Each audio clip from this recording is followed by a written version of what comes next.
This is about defending democracy. This is no longer Democrats versus Republicans. What do you want your kids to believe in? There must be give and take. This is White Flag with Joe Walsh.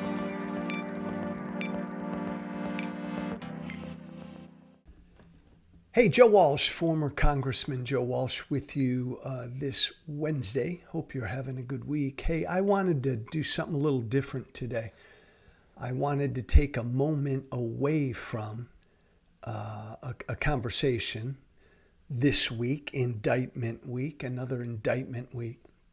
I wanted, instead of a conversation today, I wanted to give you a couple, I think, important points now that Trump's been indicted for a fourth, and this will be the last time,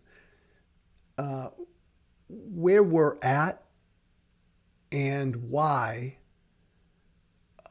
these indictments are only going to help Trump politically. We'll return with another conversation coming up this Friday. I want to get the legal perspective. We'll talk to a well-known legal TV talking head about how all these four indictments are going to be juggled, how they're going to be dealt with, how they're going to be handled. We'll take a look at that and put that out on Friday. You'll enjoy that conversation. But I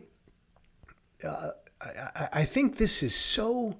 I think two things are so important to understand right now, because we are heading into 14 to 15 months of lunacy, craziness, 14 to 15 months of politics in this country like we ain't never seen. And we need to understand, you need to understand what's going on. And I know that this podcast, White Flag with Joe Walsh, I get everybody listening to me because I've had such a weird journey from MAGA cult member to reformed MAGA gangbanger to outspoken, opponent of Donald Trump's.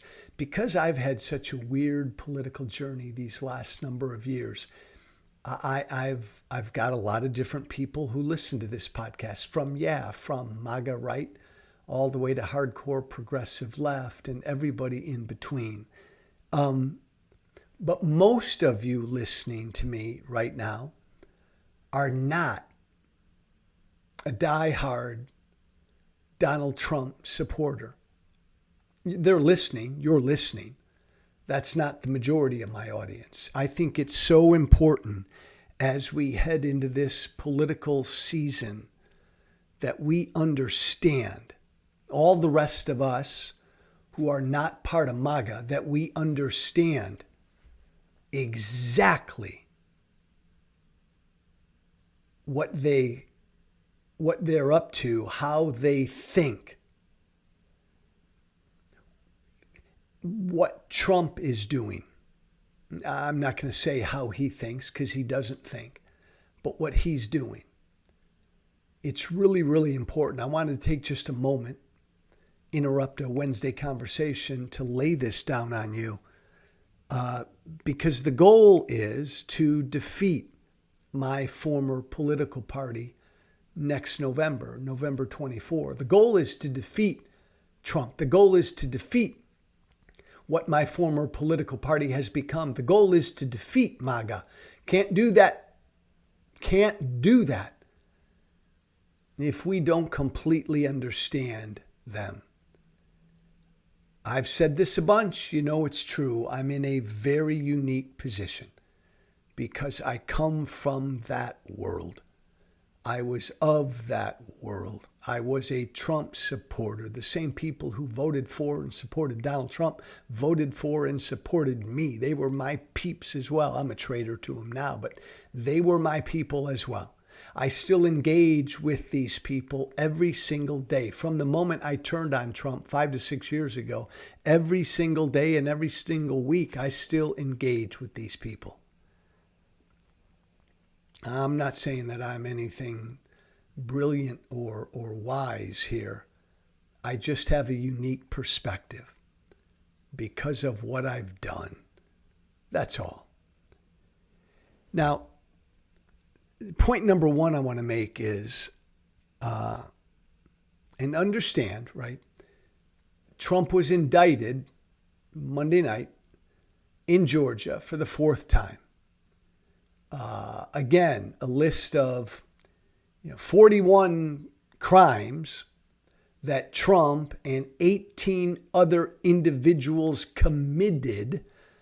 Trump, it's alleged, committed 13 of them himself, but 41 crimes that 19 individuals, including Donald Trump, committed to overturn the election results. Let's remember why we're here, what this is all about, right? Donald Trump wasn't big enough. Donald Trump wasn't decent enough. Donald Trump didn't have a basic enough love for this country to simply accept an election loss. Couldn't do it. Wasn't courageous enough. Wasn't big enough to accept an election loss. Don't ever forget, that's why we're here. Don't ever forget that we're here because Trump tried to halt the peaceful transfer of power and he tried to overturn an election. I do a lot of TV and you get down into the weeds on this indictment or that indictment and you're trying to rattle off these talking points and those talking points. I don't do any of that, but I'm on with people who are constantly rattling off talking points. And I always want to just kind of, every now and then, I want to pull people back and understand, do you know why we're talking about this? Do you know why we're dealing with this? Because Donald Trump, for the first time in American history, tried to halt the peaceful transfer of power and tried to violently overturn an American election. Don't ever forget that. And Donald Trump did that because Donald Trump wasn't courageous enough, decent enough, big enough to just accept an election loss. Point number one, after the fourth indictment now.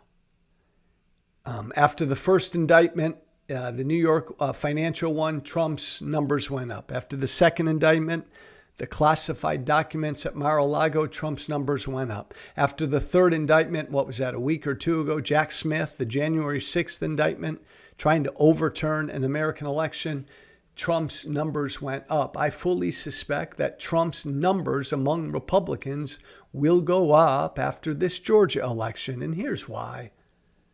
Just a simple point I want to put in front of you that you may be aware of, you probably are aware of, but you need to hear again and fully understand.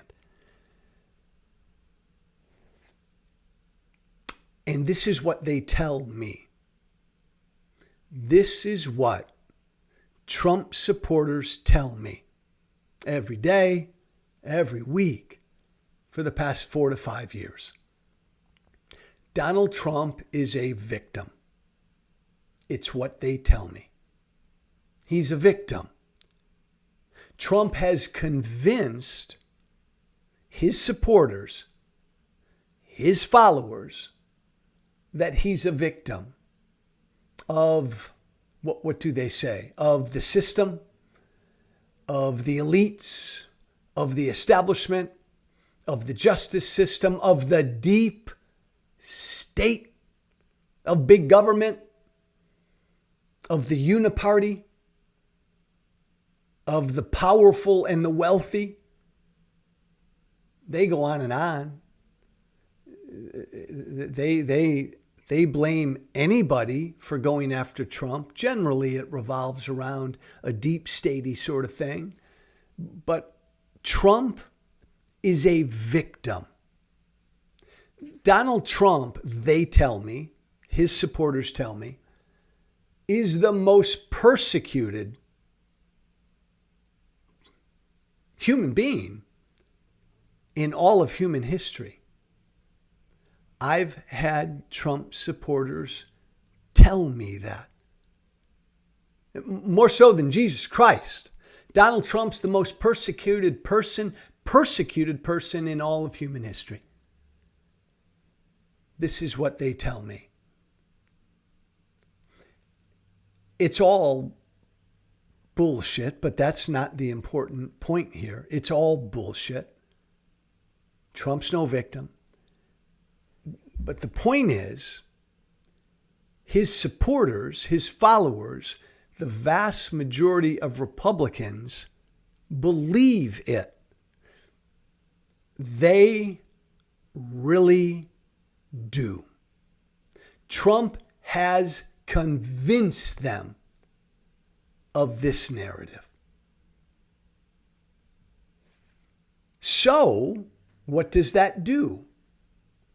Well, because then Trump knows his supporters, his followers, the vast majority of Republicans believe he's a victim, it frees Trump up to be corrupt and to commit crimes, which is what he's done. It's freed Trump up to break the rules, engage in corruption, and break the law. Trump is free to do those things because every time Trump is caught, and Trump knows this because he's convinced his supporters of the narrative that he's the victim, Trump knows that every time he's caught, every time he's charged with a crime, his supporters, his followers won't blame him. They'll blame the cops. They'll blame law enforcement. They'll blame the Justice Department. They'll blame this prosecutor or that. They'll blame the FBI. They'll blame the person who caught Trump and not Trump. Trump robs a bank. He's the victim. He's caught. He's charged with robbing a bank. Donald Trump's supporters, his followers, the vast majority of Republicans will blame the cops for arresting Trump. It frees Trump up to be bad because he can never and will never be held accountable politically. Trump knows that DeSantis and Haley and Scott and Pence and all the rest, right, will stand right by him. Because they know all these other candidates challenging Trump. Like everybody asks me, why doesn't DeSantis, Haley, Scott, Pence, any of these candidates, why don't they condemn Trump for breaking the law, for committing crimes? Because they know what Trump knows. They know that Trump's supporters, Trump's followers, the vast majority of Republican Party voters believe Trump's the victim. Believe that the cops, law enforcement, the FBI, the deep state is wrong to go after him. So if you want to be a viable Republican, DeSantis or Mike Pence or Nikki Haley, you have to stand by Trump, or you lose the vast majority of Republican voters. It frees Trump up. It freezes all of his Republican opponents. It's why the nomination was always Trump's. It's why his challengers were always in an impossible position thinking they could beat him. It freezes his challengers. And it only reinforces for his followers that Donald Trump is the most persecuted person in all of human history. It's like this Georgia indictment. Oh my God, just here we go. More of it, Joe. More of it. Look at, they keep going after our guy. They keep going after him. Oh my God, it's horrible. What he has to put up with, the stuff the shit that he has to endure. I hear this stuff every day. They believe it. And it's not just, importantly, from Trump's hardcore base.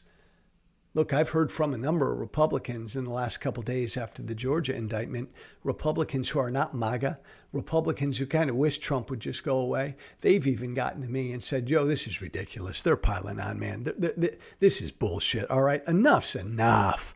My God, this is sure looking now, Joe, like they're trying to put their thumbs on the scales here and impact this election.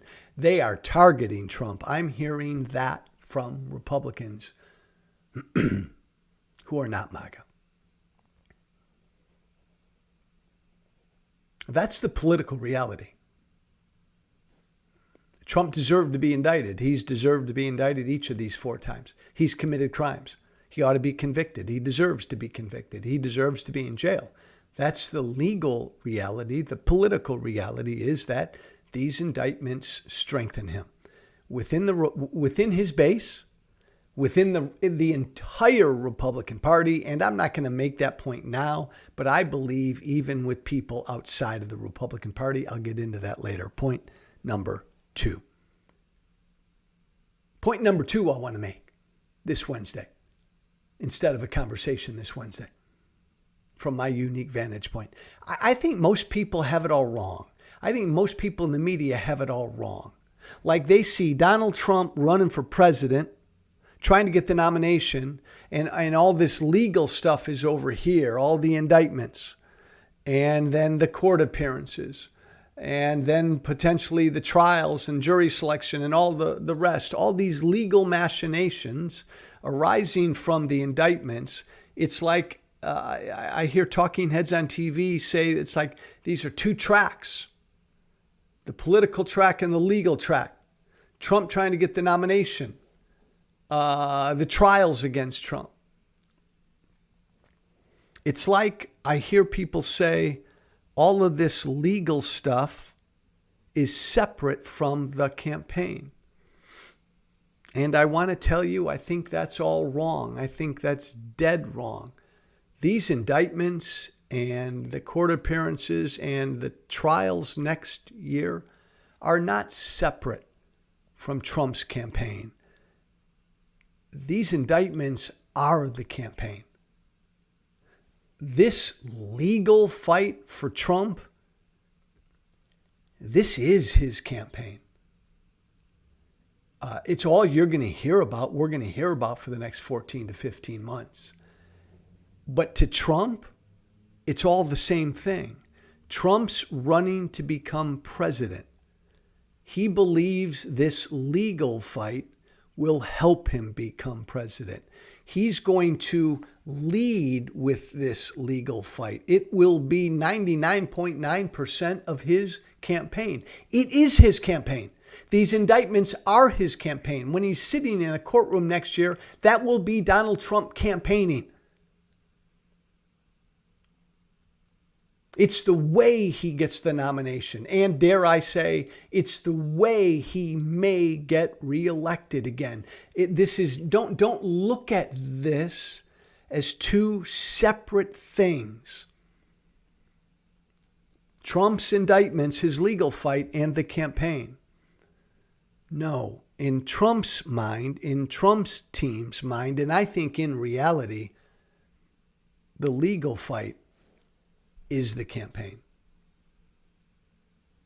It will dominate the campaign.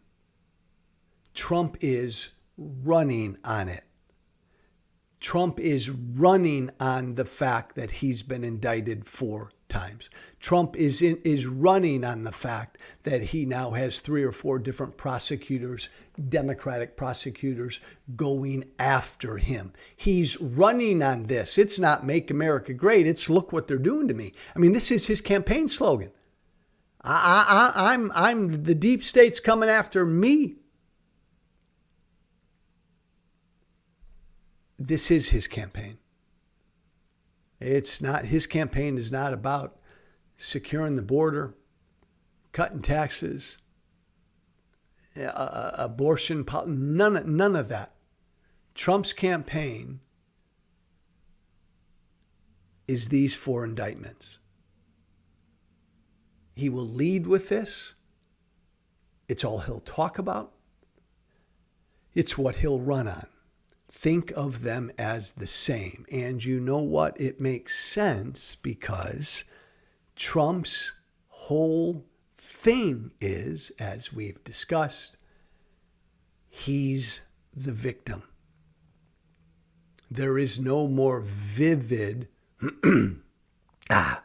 demonstration of him being victimized than all of these indictments. The man coming after him, the FBI, the Justice Department, the deep state coming after him. it makes sense for Trump politically that these court fights will be his campaign. Know that. Understand that. Trump's not running away from his legal fight. He's embracing it. It's how he wins. It's how he wins the nomination, though I believe that's locked up now no matter what. And he believes it's how he'll get back to the White House. That's all I wanted to say. Those 2 points. Thank you for listening.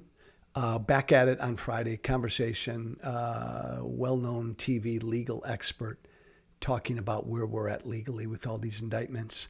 What was I going to say? Please subscribe to my YouTube channel. White Flag with Joe Walsh. Doesn't cost you a thing. Just please subscribe. The more subscribers I get, the better it is for me.